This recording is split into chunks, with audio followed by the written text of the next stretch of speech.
इधर देखो बेटा,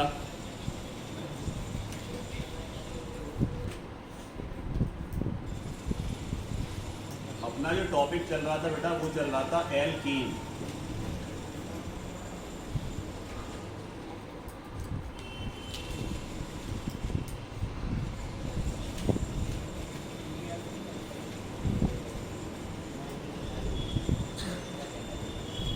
और आज जो हम पढ़ने जा रहे इसके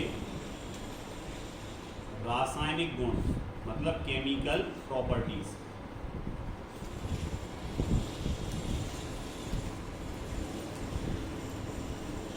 किसकी केमिकल प्रॉपर्टीज पढ़ने जा रहे हैं? एल्कीन।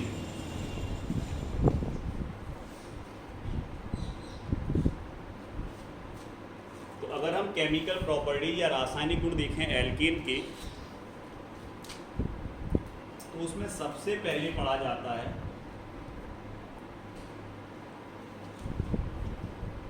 हैलोजिनेशन।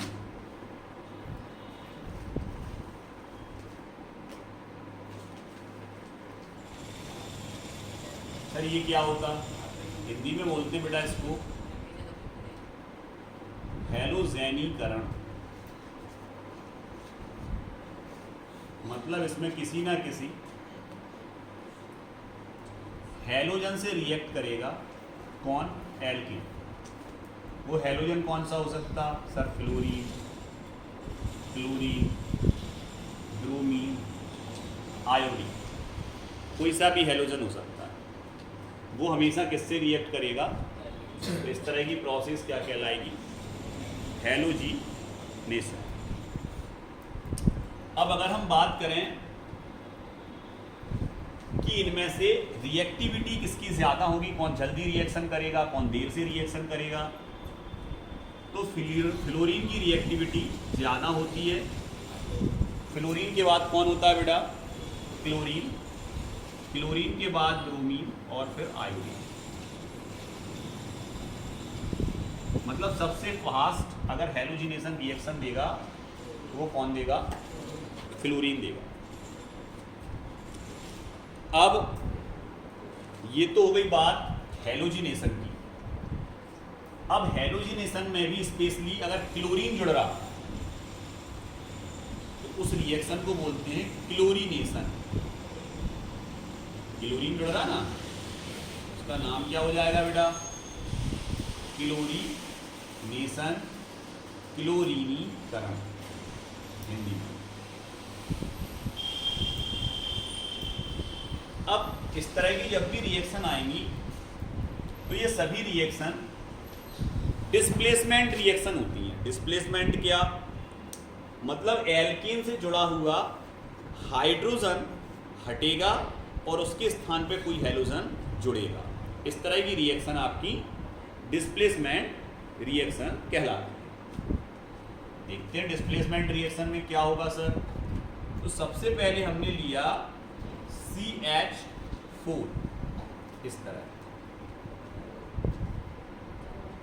अभी एक समझा रहे फिर अच्छे से समझिए। प्लस इसकी रिएक्शन हमने क्लोरीन से कराई। तो क्लोरीन क्या करेगा? क्लोरीन ये करेगा कि अगर Cl और Cl के बीच बॉन्ड है तो ये वाला बॉन्ड ब्रेक होगा, ये वाला बॉन्ड ब्रेक होगा, ये Cl इस H को क्या कर देगा? रिप्लेस। क्लियर? और ये नेगेटिव के फॉर्म में निकल जाएगा और इस पे आ जाएगा पॉजिटिव चार्ज। या नॉर्मल आप समझिए ये फ्री रेडिकल ये बनेगा। फ्री रेडिकल ये H को रिप्लेस कर देगा Cl और H यहाँ आके इस Cl से जुड़ जाएगा। तो ये बनेगा क्या? बनेगा ये सर CH3Cl बनेगा और प्लस में निकल जाएगा सर HCl। प्लस में क्या निकल जाएगा बेटा? HCl निकल जाएगा। ये बनेगा। अब बात करते हैं हम फिर से। मान लो इसकी रिएक्शन फिर किससे कराई? Cl2 से। तो अब दूसरा H हटेगा, फिर क्या निकलेगा? HCl, जैसे ये निकला, और एक Cl कहाँ जुड़ जाएगा? तो ऐसे ही ऐसे इसके सभी हाइड्रोजन हट सकते हैं, एक एक करके हट सकते हैं। तो अब इस रिएक्शन को हम ऐसे नहीं लिखेंगे, इस रिएक्शन को हम जैसे लिख रहे हैं उसको आप याद रखेंगे। और सेम रिएक्शन 11th में काम में आ रही है आपको, और सेम रिएक्शन 12th में काम में आएगी।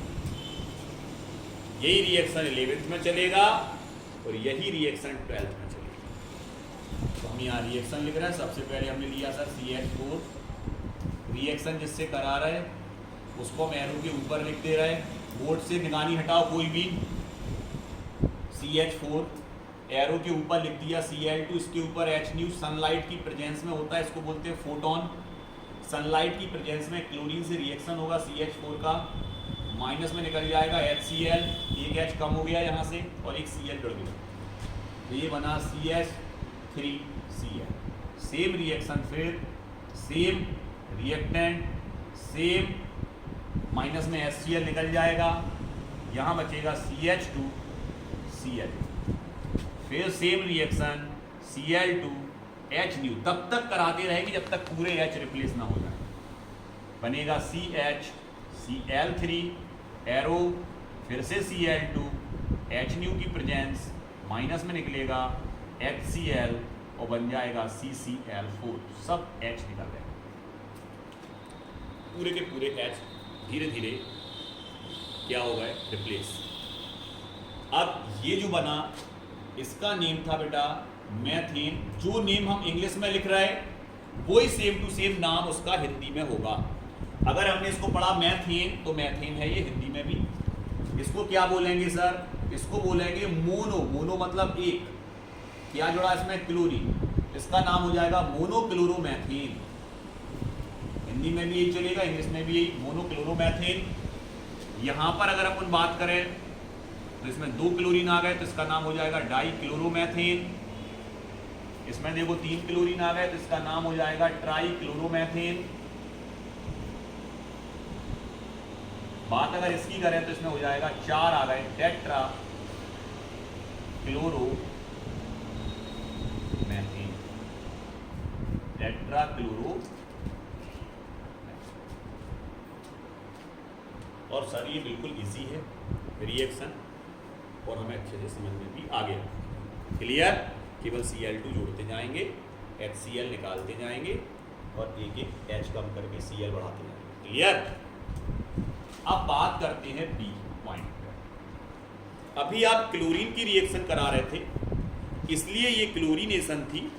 सेम टू सेम रिएक्शन अगर आप ब्रोमीन से कराओगे तो इसका नाम होगा ब्रोमीनेशन, या उसी को बोलते हैं ब्रोमीनीकरण।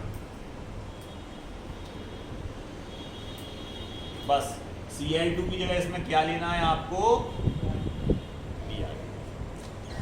तो जहां जहां Cl जुड़ा वहां वहां Br जुड़ेगा और जहां HCl निकला वहां HBr निकलेगा। लेकिन इस रिएक्शन को इतने इजीली आप नहीं कर सकते, क्योंकि देखो क्लोरीन के बाद कौन आ रहा, ब्रोमीन, और इसकी रिएक्टिविटी कम है किसके कंपैरिजन में, क्लोरीन की। इसलिए इससे डायरेक्ट इस तरह के कंपाउंड फॉर्म करना टिपिकली है, कठिन है। आ गया समझ में। इसलिए इसमें कुछ ना कुछ आपको अलग से कैटलिस्ट का यूज करना पड़ सकता है, कुछ टेम्परेचर का यूज करना पड़ सकता है। मतलब इजीली वे में जैसे ये बन गए ऐसे इजीली वे में ये नहीं बनेंगे। क्लियर, ये भी समझ में आ गया। क्यों, क्योंकि इसकी रिएक्टिविटी क्लोरीन से कम है। अब बात किसकी करते हैं बेटा, आयोडीन की। आयोडीन की अगर हम बात करें तो आयोडीन जब रिएक्ट करेगा तो केवल एक ही कंपाउंड बनेगा यहां तक, बस ऐसा आगे नहीं बनेगा, एक ही कंपाउंड। मतलब जैसे हमने लिया तो इसको क्या बोलेंगे सर, इसको बोलेंगे आयोडीनेशन।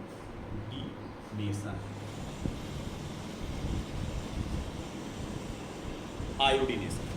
अब आयोडीनेशन में क्या होगा सर, वही ले लिया अपन ने CH4, रिएक्शन का ऐसे कराई बेटा I2 से, प्रेजेंस इसमें जरूरत नहीं है H न्यू की, लेकिन इसकी रिएक्टिविटी देखो बहुत कम है, सबसे कम रिएक्टिविटी है बेटा इसकी, आयोडीन की है। तो रिएक्टिविटी कम होने के कारण ये रिवर्सिबल रिएक्शन शो करता है। मतलब प्रोडक्ट बनेगा और कुछ समय बाद प्रोडक्ट फिर से कहाँ में कन्वर्ट हो जाएगा, रिएक्टेंट। मतलब ये CH3I प्लस HI। लेकिन स्टेबल कंपाउंड नहीं बनेगा, इसमें जो भी कंपाउंड बनेगा वो कैसा होगा, अनस्टेबल, मतलब स्थायी यौगिक नहीं बनेगा, अस्थायी यौगिक बनेगा और वो वापस इसी में फिर से बदल जाएगा। क्लियर, मतलब कुछ समय के लिए बनेगा। क्लियर, तो याद रखना है कि अनस्टेबल कंपाउंड देता है, इसकी जो रिएक्शन होगी वो टिपिकली होगी, इसकी रिएक्शन होगी इजीली होगी, इसकी तो और इजीली होगी क्योंकि फ्लोरीन की रिएक्टिविटी सबसे ज़्यादा है। ये सभी रिएक्शंस आपके पास लिखी हुई हैं, गैफिंग होगी, या आपकी कॉपी में तो डायरेक्ट नोट्स बने हुए हैं, हमने नोट्स बने हुए दिए हैं, आ गया समझ में, तो नोट्स बने हुए दिए हैं। तो क्लोरीनेशन, ब्रोमिनेशन और आयोडीनेशन अगर आपसे कोई पूछता है और ये पूछता है इनकी रिएक्टिविटी ऑर्डर क्या होता है, तो आपके पास जो भी याद होना चाहिए आपको।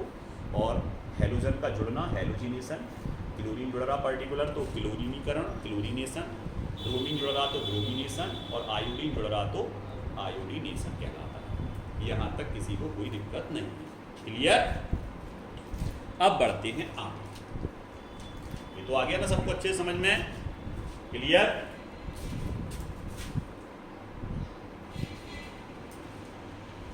अब हम सेकंड केमिकल प्रॉपर्टीज पे आते हैं बेटा इसकी। और सेकंड जो केमिकल प्रॉपर्टीज है वो सेकंड केमिकल प्रॉपर्टी इसकी है कंबस्शन। कौन सी बेटा, कंबस्शन। सब जानते हैं कंबस्शन क्या होता है, किसी चीज को जलाना, कंबस्ट करना, है ना, कंबस्शन। तो सेकंड हम यहाँ जो प्रॉपर्टी लिख रहे वो हमने हेडिंग डाल दी कंबस्शन। इंग्लिश में कंबस्शन, हिंदी में बोले तो दहन, जलाना, कंबस्ट करना। क्लियर, जलाना। अब जलाने के लिए आपको पता है, जलाने के लिए तो सर ऑक्सीजन की जरूरत पड़ती है। तो जो भी आपकी ऑक्सीडेशन प्रोसेस होती हैं वो इसी में ही आती हैं, कंबस्शन रिएक्शन में। कंबस्शन का मतलब ये नहीं कि हमने उसमें आग लगा दी तो कंबस्ट हो गया। अगर किसी रिएक्शन में उसका ऑक्सीडेशन हो रहा तो वो आपकी कंबस्शन रिएक्शन ही कहलाती है। और आप 11th क्लास के स्टूडेंट हो, 10th में NCERT में आपने पढ़ा था कि जो आपका रेस्पायरेशन होता है वो रेस्पायरेशन आपका कंबस्शन रिएक्शन में डाइजेशन, ग्लूकोज का टूटना कंबस्शन रिएक्शन में आता है। इस तरह का क्वेश्चन आता था ना, क्यों आता है, क्योंकि आपको पता है सर C6H12O6 प्लस 6O2, देखो ये कंबस्ट हो रहा ऑक्सीजन की प्रेजेंस में, क्या बनेगा sir, carbon dioxide plus H2। ये आप खाने को पचा रहे, डाइजेस्ट कर रहे हैं फूड को, तो फूड को डाइजेस्ट कर रहे हैं तो क्या यहाँ आग लग रही, लेकिन रिएक्शन कौन सी है, तो आग लगना कंबस्शन नहीं, पहले आप ये अपने दिमाग से हटा दें। कंबस्ट मतलब ये नहीं कि आग लगेगी उसमें, आ गया समझ में।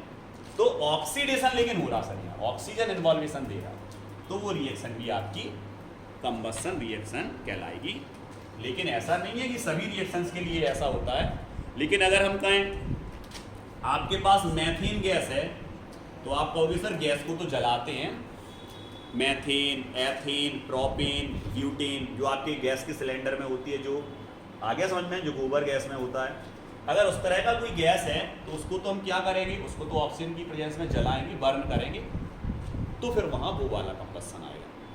लेकिन डाइजेस्टिव सिस्टम में वो वाला कंबस्शन नहीं, यहाँ आग लग रही। क्लियर, तो यहाँ पर अगर हम बात करें CH4 का और इसका कंबस्शन कर रहे बेटा, तो दो तरह का कंबस्शन होता है। एक वो जिसमें ऑक्सीजन हाईली अमाउंट में हो, मतलब पर्याप्त ऑक्सीजन की उपस्थिति में, सफिशिएंट ऑक्सीजन हो जाना, एक तो वो कंबस्शन होता है बेटा।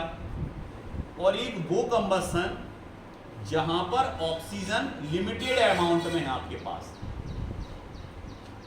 कम मात्रा में, नियंत्रित मात्रा में, लिमिटेड अमाउंट में। और एक वो होता है इसमें हाईली अमाउंट में, दिख भी रहा, ऊपर डबल है नीचे सिंगल है, O2 का मॉलिक्यूल। तो ऊपर वाली रिएक्शन और नीचे वाली रिएक्शन में ये अंतर हो जाएगा कि ऊपर वाली रिएक्शन में बनेगा आपका CO2, बिल्कुल सर, CO2 बनेगा, कार्बन डाइऑक्साइड प्लस 2H2। क्यों 2 क्यों लगा दिया सर आपने, बनेगा तो H2O, लेकिन H4 है ना अपने पास, तो बैलेंस नहीं करोगे इसको, तो 2H2। अब गौर से देखें, ऑक्सीजन अपने इन्वॉल्वेशन जितने थे पूरे हो गए, 2 ऑक्सीजन ये हैं और 2 ऑक्सीजन ये हैं, कार्बन 1 हाइड्रोजन 4, पूरा बैलेंस्ड है रिएक्शन। और ये जो रिएक्शन बैलेंस्ड है इसमें आपने कंबस्शन किया और ये कंप्लीटली कंबस्शन है बेटा, कंप्लीटली कंबस्ट हुआ है।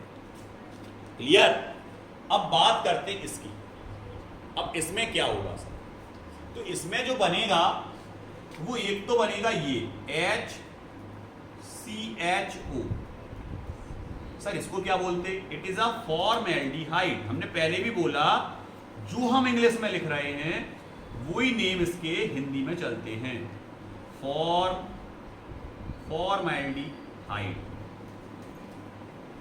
ये फॉर्मेल्डिहाइड बना HCHO। कितने H निकल गए सर? 2 निकल गए, 2 बचे अभी देखो, 2 H बचे हैं सर, एक ऑक्सीजन भी चला गया उसमें, एक कार्बन भी चला गया, तो 2 H बची और एक ऑक्सीजन बचा। क्या निकल जाएगा? ये कैसा है? ये आपका है partially combustion, partial combustion, partially combustion. Clear? तो ये जो आपका पार्शियली कंबस्शन है उसमें कभी भी कार्बन डाइऑक्साइड नहीं बनेगा, उसमें क्या बनेगा? फॉर्मेल्डिहाइड बनेगा। क्लियर? ये जो फॉर्मेल्डिहाइड बनेगा और वाटर बनेगा पार्शियली में, कंप्लीटली होगा तो फिर टोटल कार्बन डाइऑक्साइड बनेगा। और आगे समझ में? अब आपको याद रखना है कि अगर यहाँ ग्लूकोज होता, समझे थोड़ा, यहाँ क्या होता बेटा? ग्लूकोज होता, और ग्लूकोज का अगर कंप्लीटली डाइजेशन हो रहा, कंप्लीटली डाइजेशन हो रहा तो 2 चीजें बनेगी, CO2 और H2O। और अगर ऑक्सीजन पार्शियली वो होता है ग्लूकोज का, क्या? कंबस्शन, तो फिर यहाँ एथेनॉल बन जाता है। क्या बन जाता है? एथेनॉल। और एथेनॉल बन जाता है, और एथेनॉल जब बनता है तो हमें नशा चढ़ता है और नींद आना चालू हो जाती है। आ गया समझ में? तो हम समझ गए कि जब खाना खाते हैं और उसका कंप्लीटली डाइजेशन नहीं होता या उतनी हम मेहनत नहीं करते हैं, क्योंकि पचाने के लिए क्या चाहिए? पर्याप्त ऑक्सीजन। जो मेहनती लोग होंगे वो ऑक्सीजन गेन करेंगे और उनका खाना कंप्लीटली पचेगा, डाइजेस्ट होगा। तो कंप्लीटली अगर आपका खाना पच रहा है या डाइजेस्ट हो रहा है, कंप्लीटली ग्लूकोज डाइजेस्ट हो रहा है, उसका ऑक्सीडेशन हो रहा है, तो फिर एथेनॉल नहीं बनेगा, फिर ये बनेंगे, तो आलस नहीं आएगा। और आप खाना खा के बैठ गए, आप कुछ कर ही नहीं रहे मेहनत का काम, तो 100% नींद आना चालू हो जाएगी। तो खाना खाने के तुरंत बाद हमें नींद आना चालू हो जाती है। क्लियर? तो वहां पर कौन सा क्या हुआ? उसमें पार्शियली कंबस्शन हुआ, पार्शियली ऑक्सीडेशन हुआ। क्लियर? ये चीज सर हमें अच्छे से समझ में आ गई। अब इसके बाद हम बात करते हैं कि मान ले हमारे पास एक एल्केन है, ये तो सिंपल एल्केन था, मैथेन था। अब मैथेन की जगह हमने क्या ले लिया? एथेन। एथेन मतलब CH3 बॉन्ड CH3, मतलब मैथेन की जगह हमने अब क्या ले लिया बेटा? एथेन। क्या ले लिया? एथेन। और इस एथेन का हम क्या करा रहे? इस एथेन का भी आप ऑक्सीडेशन करा रहे O2 से, कोई कंबस्शन। जैसे इसकी रिएक्शन कराएंगे हम, तो इसकी रिएक्शन हमें किसकी प्रेजेंस में करानी है बेटा?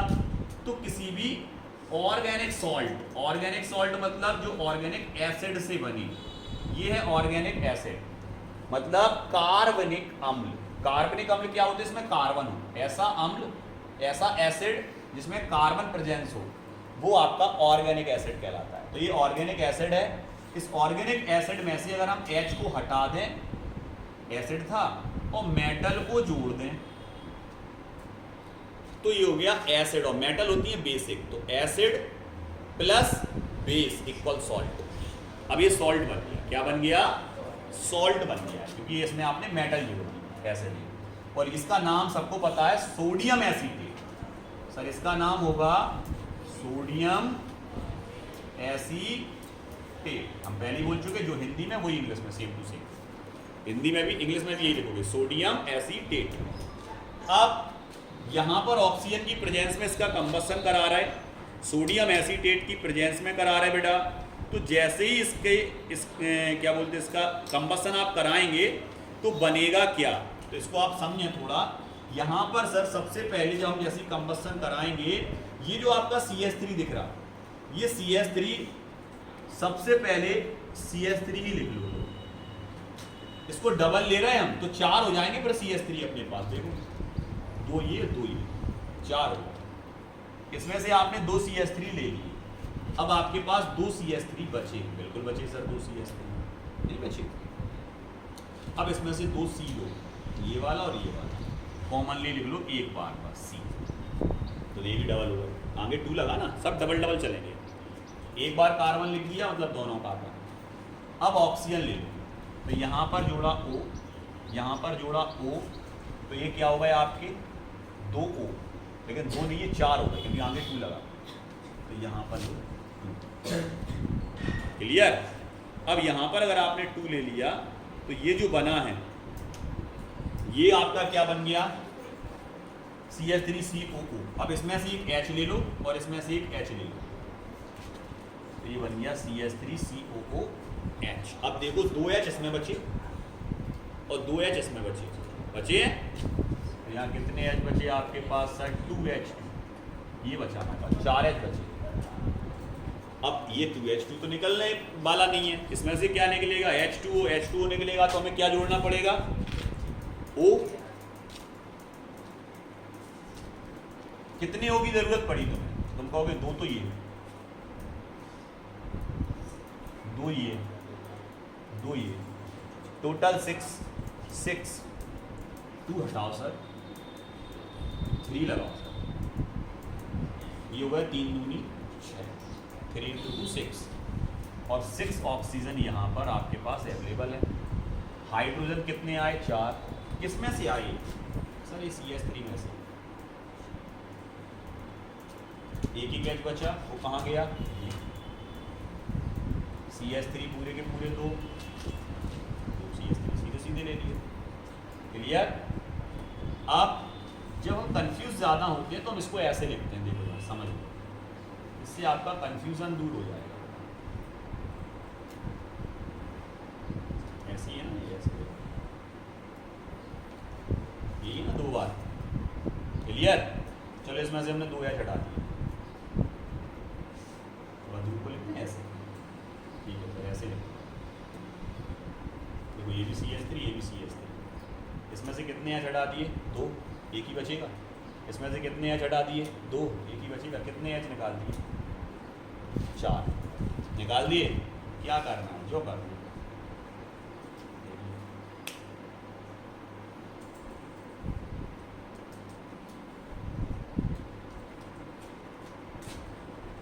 हो गई याद, हो गई सर रिएक्शन, याद भूलनी नहीं है अब। क्लियर। आ गया, समझ गए कैसे जुड़े। मैथेन से क्या बना सर, एथेन से बना एसिटिक एसिड, हिंदी में बोले तो एसिटिक अम्ल। क्या बना बेटा एसिटिक एसिड बना सर। अब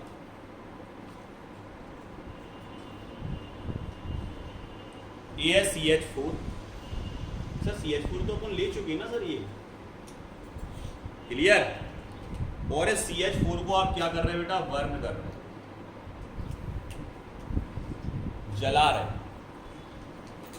तो जैसे ही इसे हम बर्न करेंगे तो ये दोनों रिएक्शन एक सी लग रही होंगी आपको, लेकिन अगर इसको गर्म करोगे Mn2O3 की प्रेजेंस में, इधर देखो बेटा, ये कैटलिस्ट है, इसकी प्रेजेंस में अगर गर्म करोगे तो क्या बनेगा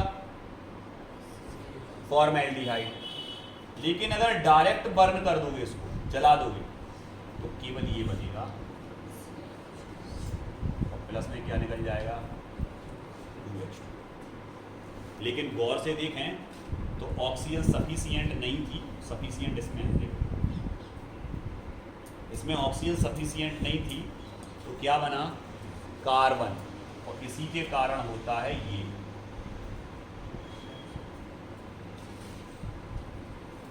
पॉल्यूशन। कार्बन का पार्टिकल एनवायरनमेंट में गया, पॉल्यूशन। कार्बन डाइऑक्साइड से पॉल्यूशन नहीं होता, दिमाग से निकालना पहले। कितने बच्चों को ये पता था कि कार्बन डाइऑक्साइड से पॉल्यूशन होता है? गलत। कार्बन डाइऑक्साइड तो इजीली इन्वॉल्वेशन देता है फोटोसिंथेसिस में। कार्बन डाइऑक्साइड तो पौधे ले लेते हैं, लेकिन इसको नहीं लेंगे पौधे। ये कार्बन डाइऑक्साइड नहीं है सर, पौधों को कार्बन डाइऑक्साइड चाहिए और ये कार्बन। आ गया समझ में? और ऐसा कब होता है? ऐसा तब होता है जब जो आपका फ्यूल होता है, यहाँ हमने CH4 लिया है, हम CH4 की बात नहीं कर रहे, हम किसी भी फ्यूल की बात कर रहे हैं। वो फ्यूल क्या हो सकते हैं सर? पेट्रोल, डीजल, केरोसिन, मिट्टी का तेल। आ गया समझ में? इवन वुड, लकड़ी, क्लियर, कोल, कोयला, ये सब जितने भी आपके फ्यूल हैं, अगर वो कंप्लीटली कंबस्ट नहीं हो रहे तो समझो वो क्या बनाएंगे? कार्बन। और क्या देंगे? पॉल्यूशन।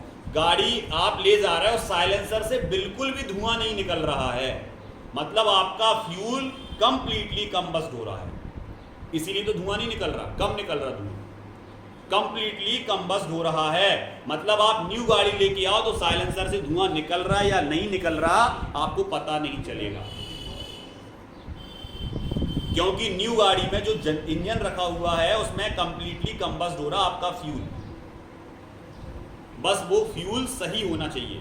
घटिया पेट्रोल डालोगे धुआं देगा, अच्छा पेट्रोल डालोगे कंबस्ट होगा, धुआं नहीं देगा। समझ रहे हैं हम क्या कह रहे हैं? तो अगर कंप्लीटली अगर कोई चीज कंबस्ट हो रही है तो उसमें धुआं कम निकलेगा। धुआं कम निकलेगा मतलब वो पॉल्यूशन नहीं करेगा, उसमें क्या नहीं बनेंगे? कार्बन के पार्टिकल नहीं बनेंगे, काला धुआं नहीं निकलेगा।